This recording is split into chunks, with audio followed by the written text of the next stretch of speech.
একদম প্রথম যেদিন মঞ্চে গান গেয়েছিলেন, সেই অভিজ্ঞতার কথা মনে পড়ে? সে অভিজ্ঞতা মনে পড়বে না, এর বিশেষভাবেই মনে পড়বে আমার এটা। কারণ সেটা 1951, আমি সেলুলা কোম্পানিতে রেকর্ড করেছিলাম। সেলুলা কোম্পানিরই একটি ছেলে যাতায়াত করতো ওখানে। সে আমাকে বলল যে, অমরদা, আপনি ফাংশন করবেন? ফাংশন সে তো করতেই, মনে মনে বলে তখন তো নূতন, বলে হ্যাঁ যাও। বলে তাইলে আশুতোষ কলেজের হলের মধ্যে ভেতরেই একটা অনুষ্ঠান হবে, আপনাকে আমি নিয়ে যাব, আর আপনি আপনার যে দুটো গান রেকর্ড করেছেন সেই দুটো গানই আপনি গাইবেন। তো আমাকে যথারীতি নিয়ে গেল ওখানে। তারপরে আমি ভাবলাম যে একটু অন্য গান গেয়ে শুরু করে তারপরে আমার এই গানগুলি গাইব। একটা এ মাসের গানগুলো রেডিওতে বেরোতো, শ্যামল মিত্রের একটা গান ছিল, গানটা এখন আর মনে নেই। গানটা আমার খুব ভালো লেগেছিল, ভাবলাম ওই গানটা গেয়েই আমি পরের দুটো গান গাইব। আর জীবনের প্রথম অনুষ্ঠান, আমি খুব ভয়ও পেয়ে গেছিলাম, বলতে গেলে ভয় পেয়ে গেছিলাম।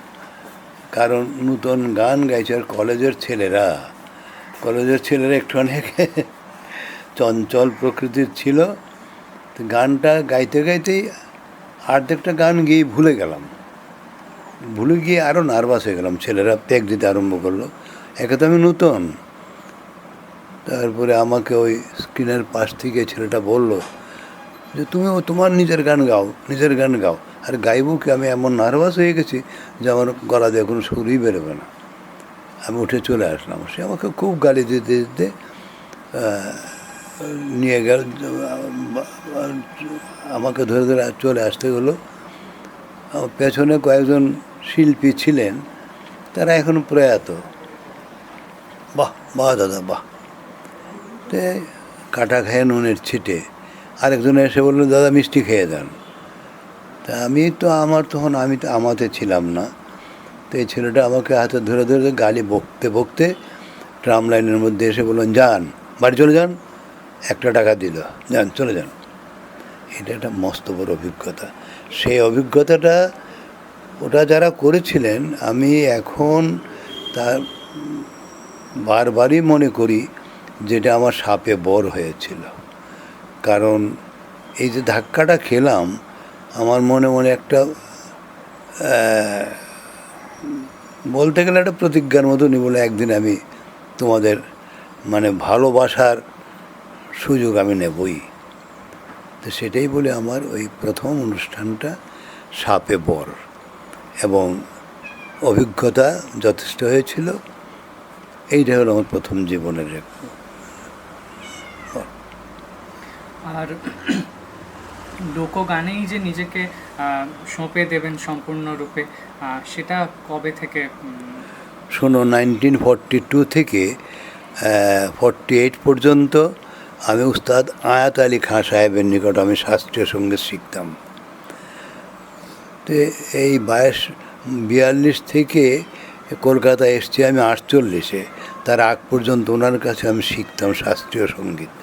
শাস্ত্রীয় সঙ্গীত না শিখলে তো গানই হয় না, গলা তৈরি হয় না, শিখতে হবে। তা আমি যেখানে ছিলাম, আমার দেশ ছিল পূর্ব বাংলার কুমিল্লা জেলার ব্রাহ্মণবাড়িয়া শহরের প্রান্তে, তিতাস নদীর পাড়ে। সেখানে মাঝি মাল্লারা গান গাইতেন, ফকির দরবেশরা গান গাইতেন, বৈষ্ণবরা গান গাইতেন। এইগুলো আমার মনে কিন্তু ছোটোবেলা থেকেই খুব ভীষণভাবে আমার আকৃষ্ট করত। যাই হোক, আমি ওনার কাছে শিখতে শিখতে 47-এ দেশ ভাগ হয়ে গেল। দেশ ভাগ হয়ে যাওয়ার পর যিনি আমাকে ওই ব্যাপারে সাহায্য করেছিলেন, ওনার নাম ছিল শচীন ভট্টাচার্য। উনি ছিলেন প্রফেশনাল, উনি ছিলেন কবিরাজ, আর নেশা ছিল ওই গান লেখা। গানকে খুব ভালোবাসতেন। তো উনি বললেন যে অমর, আমি ইন্ডিয়া চলে যাব, কলকাতা। বলে দাদা আপনি চলে গেলে তো আমার আর গান হবে না। বলে কেন, তুমি আমার সঙ্গে যাবে? বলে আমার দাদা এরকম কোনো পয়সা নেই, ছোটোবেলা আমার পিতৃবিয়োগ হয়েছে, আমি বড় ছেলে 4 ভাই বোনের, আমাদের সেরকম পয়সা নেই যে কলকাতা গিয়ে গান শিখবো। বলে তোমার কিছু ভাবতে হবে না, আমি আছি, আমার একটা ভাই থাকলে কি ওকে আমি ফেলে দিতাম? তুমি আমার সঙ্গে যাবে। যাই হোক, উনি আমাকে নিয়ে কলকাতা এলেন, ভবানীপুরে ওনার আত্মীয়র বাড়িতে উঠলেন। সে আশুতোষ কলেজের প্রফেসর ছিল, কাত্যায়নী দাস ভট্টাচার্য, ভবানীপুরে থাকতেন। ওখানে থেকে 1 মাস ঘোরাঘুরি করে আমরা ঘর পেলাম না। তা আমি বললাম দাদা আমি তো মার কাছে পুরোপুরি বলে আসিনি, আমাদের কিছু প্রপার্টি আছে, এগুলি। বলে তুমি এক কাজ করো ভাই, আমার যে ডিসপেন্সারির আলমারি টালমারি যা কিছু ছিল সব তুমি বিক্রি করে দিয়ে চলে আসো, আমি তোমাকে একটা অথরাইজেশন একটা লেটার দিয়ে দিচ্ছি। ঠিক আছে দাদা। আমি কলকাতা থেকে আবার চলে গেলাম দেশে, গিয়ে আমার প্রপার্টিটা বিক্রি করে ওনার প্রপার্টিও বিক্রি করলাম, করে আমি একেবারে কলকাতা চলে আসলাম। তো কলকাতা চলে আসার পর আমি কি গান গাইব? এখানে শাস্ত্রীয় সঙ্গীত শিখতে অনেক সময় লাগবে, আমার পয়সারও দরকার, গানেরও দরকার। আর আমার সবচেয়ে প্রিয় গান হচ্ছে লোকগীতি। তখন লোকগীতি বলা হতো না, বলা হতো পল্লীগীতি। পল্লীগীতিটা গ্রামের গান, কর্মসঙ্গীত। আর এই গান হাটে মাঠে ঘাটে মাঝি মাল্লা ফকির দরবেশরা গাইতেন। আমরা এর মধ্যে আমাদের জন্ম। আমাদের বাড়িতে একটি আখড়া ছিল, বাউলা গানের আসর, মানে বাউলকে এরা বলতেন বাউলা গান। তো বাউলা গানের আসরে আমার জ্যাঠামশাই এরা গাইতেন, আমরা ঘুমিয়ে পড়তাম, সে রাত কাবার হয়ে যেত। আমার মাও ভালো গান গাইতে পারতেন, মানে এসব লোকগীতি, মেয়েলি গান। তা আমি তো সেই তারই সন্তান, তারই রক্তে আমার শরীর বইছে। আমার কিন্তু পল্লীগীতি খুব ভালো লাগতো। আর ছোটোবেলায় যেটা আমাকে আরও অনুপ্রাণিত করেছেন এই লোকগীতির জন্যে, শচীন দেব বর্মনের গান, আব্বাস উদ্দিনের গান, অনন্তওয়ালার গান, এইগুলো আমাকে খুব ভীষণ। তখন ওইরকম কলের গান ছিল, ওইরকম কলের গানের সামনে দাঁড়িয়ে দাঁড়িয়ে ভাবতাম এর মধ্যে মানুষ আছে, মানুষ না থাকলে হয় কী করে?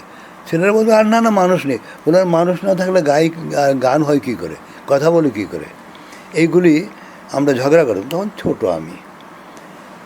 যাই হোক, ওই অনন্তবালা বৈষ্ণবীর ছবি আছে আমার এখানে, অনন্তবালা আঙুরবালা ইন্দুবালা, এরা তখন ওই একটা রেকর্ডের মধ্যে 2টো করে গান হতো। তো গানের পরে ইন্দুবালা বলতেন মাই নেম ইজ ইন্দুবালা। খুব ছোটো ছিলাম তখন, আমি ক্লাস 3-4 পড়ি আমি।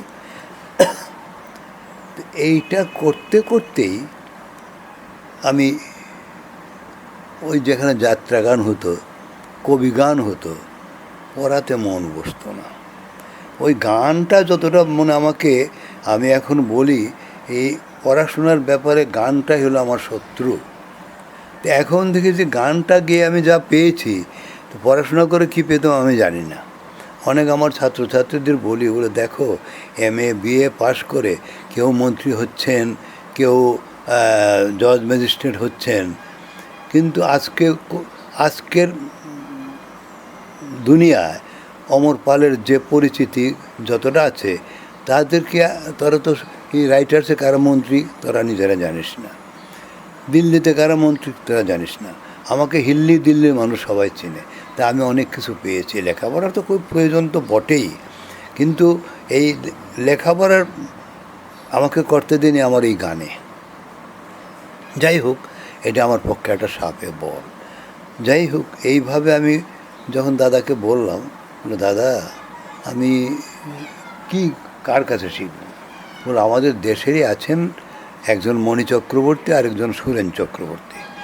তো মণিবাবু বিভিন্ন ধরনের গান শেখান, আর সুরেনবাবু শুধু পল্লীগীতি, লোকগীতি।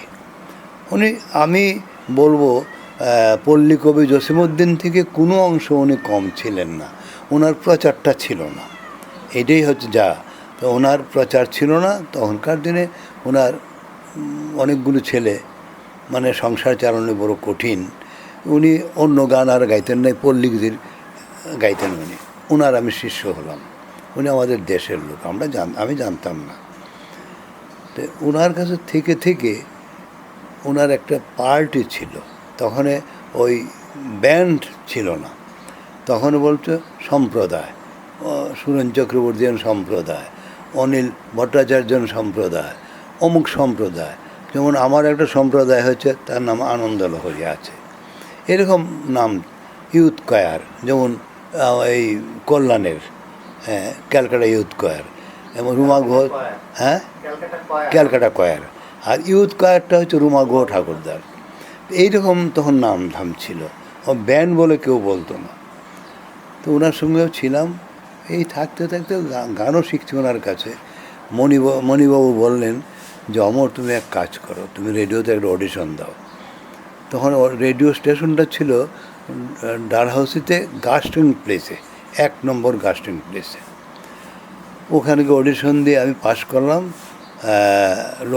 পল্লীগীতি। আর উনি বললেন আরেকটা সাবজেক্ট রাখো। বলে কী রাখবো? বলে আধুনিক গান করো। বলে আধুনিক গান করবো? আমি তো বাঙাল, আমার প্রনাউন্সিয়েশন সেরকম ঠিক হবে না। বলে তুমি যা পারো করো। তখন এত শিল্পী ছিল না, কারণ বেশি আইটেমটা থাকলে এদের প্রোগ্রামটা সাজাতে সুবিধে। এর জন্য বলছিলেন যে আরেকটা অন্য একটা সাবজেক্ট নাও। তো দুটোতে আমি পাশ করলাম। পাশ করার পর এই 51-এই আমার দেখলাম যে শাস্ত্রীয় সঙ্গীত শিখে আমার তৈরি কাজ হলোই, গলাটা তৈরি হলো। শাস্ত্রীয় সঙ্গীত না শিখলে এই গলাটা তৈরি হয়তো অতটা হতো না, এটা আমার গুরু বলছিলেন। তবে আমি বলি, আমি নয়, সব শাস্ত্রীয় সঙ্গীতবিদরাই বলেন, পল্লী সঙ্গীতটা, লোকসঙ্গীতটা ছিল সবচেয়ে আগে। এই লোকসঙ্গীত থেকে সঙ্গীতের সৃষ্টি। কারণ মানুষ তাকে জন্মেছে, যেমন আমরা 25-30 বছর আগে আমরা ভাবতে পারি নাই চাঁদে মানুষ যাবে। এখন চাঁদে মানুষ যাচ্ছে, মঙ্গলে মানুষ যাচ্ছে। মানে যেটা অসাধ্য চিন্তাই আমরা করতে পারি না। এই যে যন্ত্রটা নিয়ে তুমি বসে আছো, এটা আমরা আজ থেকে 15 বছর আগে আমরা ভাবতে পারিনি। এই যে মানুষের হাতে মোবাইল, এইটা আমরা ভাবতেই পারিনি কোনো সময়। কারণ আস্তে আস্তে মানুষের জ্ঞান হয়েছে, বিদ্যা বুদ্ধি হয়েছে, তারপরে তারা গান তৈরি করেছেন শাস্ত্রীয় সঙ্গীত। কোথা থেকে সা এলো, কোথা থেকে পা এলো, কোথা থেকে ধা এলো, এইগুলি পরে তারা জ্ঞানের সঙ্গে সঙ্গে এগুলো অর্জন করেছেন। কারণ এইটাই হচ্ছে লোকসঙ্গীত, হচ্ছে সঙ্গীতের মানে গোড়া। আমরা দেশে থাকতে এই গানকে বলতাম গ্রাম্য সঙ্গীত। কারণ পালকি বেয়ারা, মাঝি মাল্লা, চাষবাস এগুলো তো গ্রামেই হয়। বৈষ্ণব, গাজীপীর, সত্যপীর, এরা সব গ্রামের মানুষ। এই যে বাউল গান যারা গান, বা বৈষ্ণব যারা প্রভাতী গান এরা সব গ্রামেরই, শহরের মধ্যে এসব গান হতো না। যার জন্য আমরা বলা হতো প্রথম গ্রাম্য সঙ্গীত, তারপরে পল্লী সঙ্গীত। পল্লীর গ্রামের গানই হচ্ছে লোকসঙ্গীত, পল্লী লোকসঙ্গীত। তো এই গানের আমার মন ভীষণ, কারণ আমার ব্লাডেই রয়েছে লোকসঙ্গীত, পল্লী সঙ্গীত। কারণ আমি নিজে সিদ্ধান্তই করেছিলাম যে পল্লী গীতিই গাইব আমি।